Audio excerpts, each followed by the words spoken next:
अस्सलाम वालेकुम दोस्तों आज की मेरी वीडियो का टॉपिक है शहद की मक्खियाँ शहद कैसे बनाती हैं। दोस्तों अल्लाह ने शहद में ऐसी खसूसियात रखी हैं कि जिनको देखकर ना सिर्फ इंसानी अक्ल दंग रह जाती है बल्कि साइंस आज इतनी तरक्की और मुतअद्दिद तजुर्बात करने के बावजूद शहद तैयार करने में नाकाम रही है।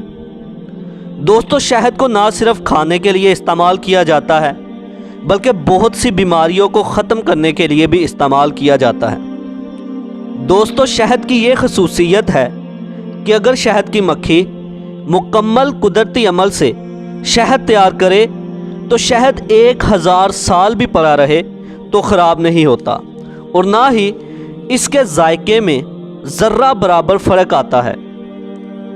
दोस्तों शहद को बहुत अरसे से तिब्बी मकासद के लिए इस्तेमाल किया जा रहा है और आज भी किया जाता है। शहद का इस्तेमाल खून की कमी, दमा, गंजापन, थकावट, हाई ब्लड प्रेशर, सर दर्द, जहनी दबाव के लिए बहुत मुफीद है। दोस्तों शहद की मक्खियाँ जो छत्ते बनाती हैं इनमें 8 किस्म के खाने होते हैं। शहद की मक्खियों के छत्ते में अंडों, शहद और बच्चों के खाने अलग अलग होते हैं।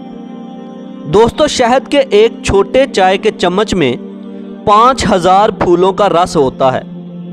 मक्खियाँ मुख्तलिफ फूलों का रस चूसकर शहद बनाती हैं। शहद की मक्खी आधा किलो शहद बनाने के लिए 35 लाख उड़ानें भरती है और 50,000 किलोमीटर का सफ़र करती है।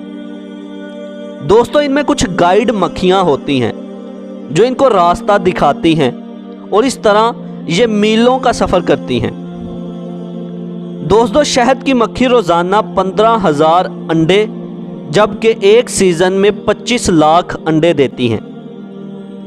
शहद मादा मक्खियाँ बनाती हैं। दोस्तों आज की वीडियो का इसके साथ ही इख्तिताम होता है। मिलते हैं एक नई वीडियो के साथ।